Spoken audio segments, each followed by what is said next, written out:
Welcome to 4 Oak Street. Well, you're probably wondering what that question's all about. Should manufacturers be helping us more?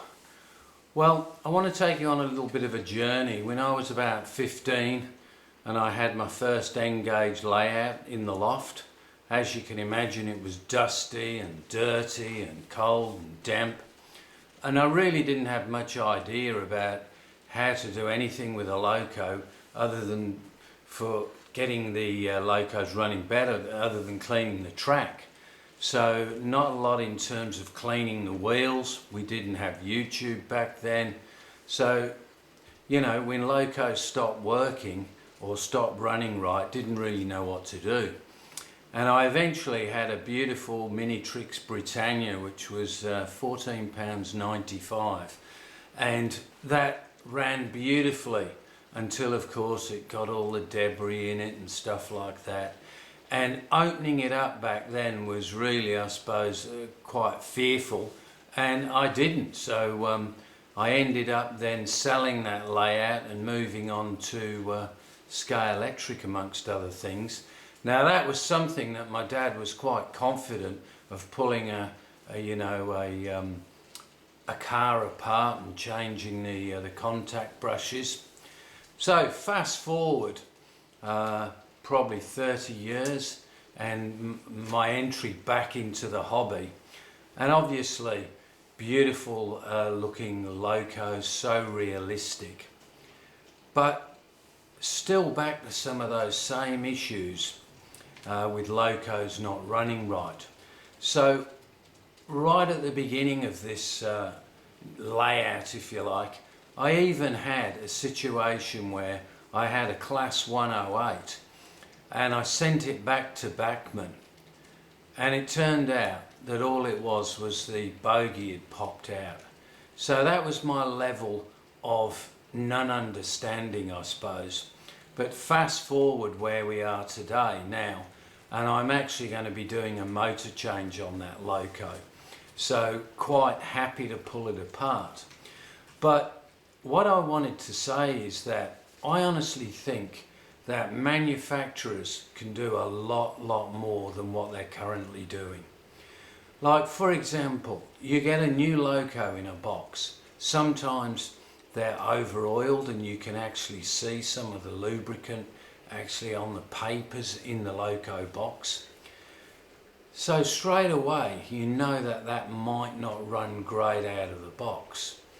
So the next thing is, you know that if you're going to be in the hobby for more than a few weeks, at some point you are going to have to take those bogies out. Or even right at the beginning, you might need to take the body off to take out a DCC board and put in your own decoder.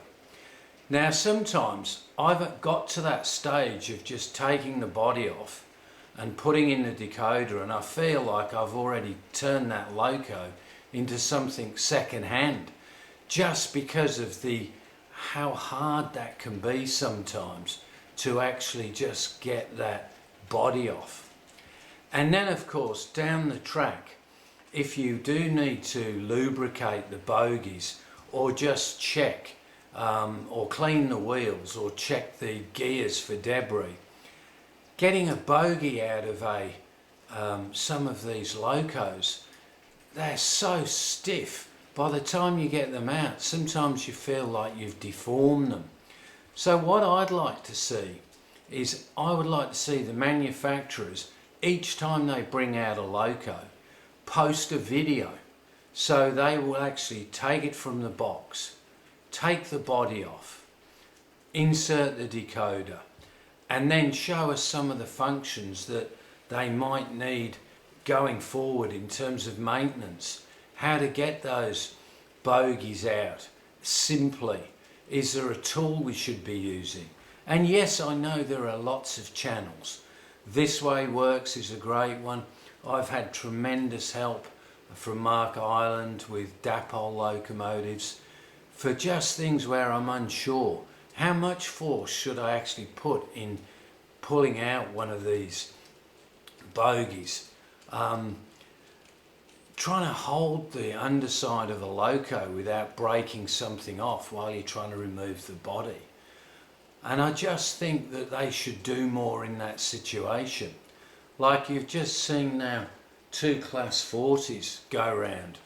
Do you think I can change the volume? I can either get it to go up totally to volume 1, which I'll just show you, which is quite loud. But if I look at the instructions and it's shift 27, when I hit it, it goes to basically off.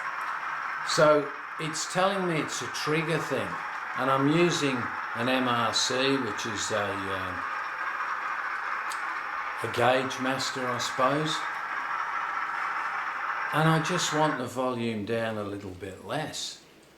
So, like, could they not show us how to do some of those functions? Some of the instruction sheets are good, others aren't that good. But I just think doing a video and showing us those basic steps would really give people a bit more confidence. I can't afford to send a loco from Australia back to the UK every time it's got an issue.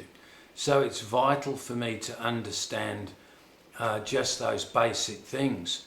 Not obviously, not everybody is going to take on changing gears.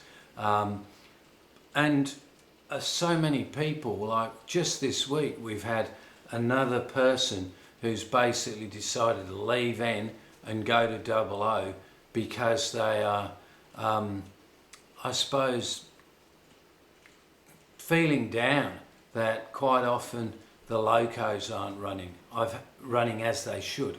I've had it myself, and quite often the very first time you put that loco on the track, you just know when they're good, and they just seem to run great out of the box. And then others, maybe running in will help.